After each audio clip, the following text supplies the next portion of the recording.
You're listening to the Winsight Podcast Network.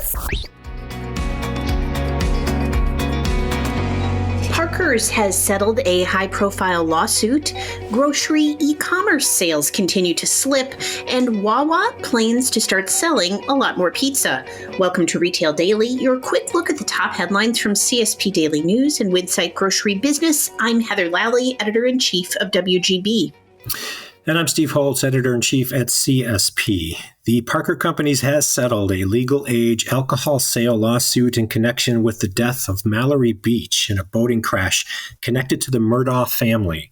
The case was set to go to trial on August 14th. The $18 million settlement involves the Beach family, convicted murderer Alex Murdaugh, and the Parker Companies.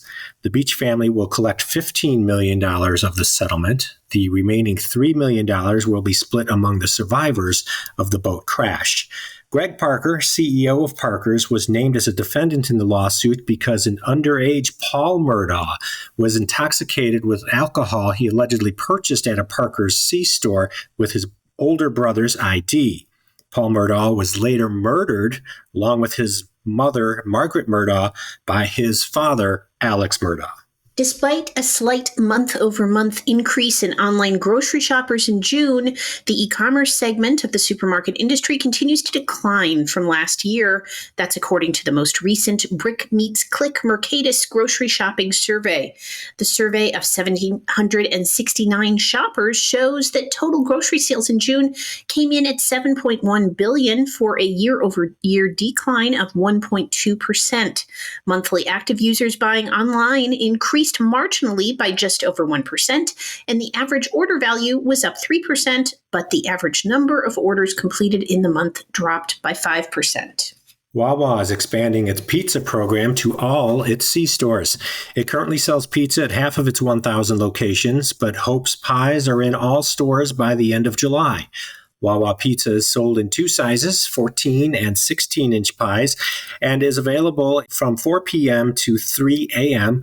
Prices start at $12.99 for a 14-inch plain cheese pizza. Under new Senate legislation, frozen produce would get equal time with fresh fruit and vegetables in SNAP-related nutrition incentives.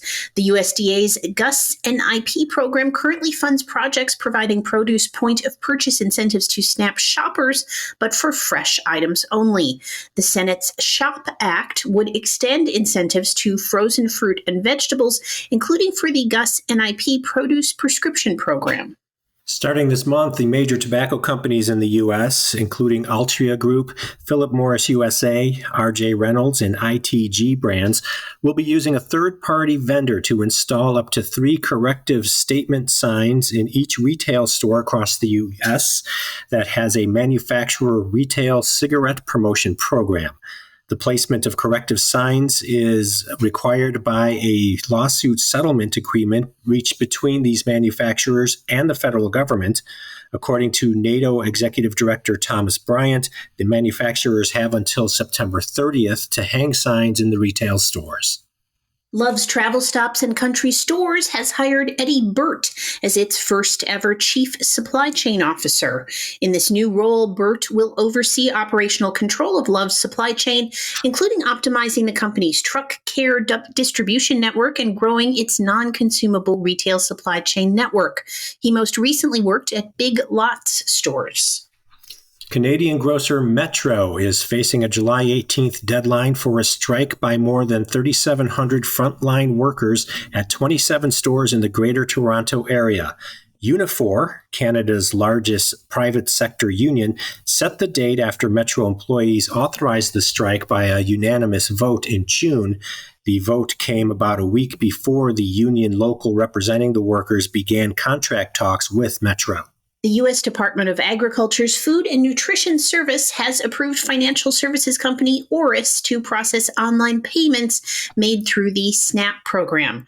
Oris, which becomes the fourth company approved to process online SNAP payments after Forage, Fiserv Inc., and FIS Inc.'s WorldPay, has also partnered with digital fulfillment company WinShop, which will help expedite the process of grocers achieving certification through the FNS.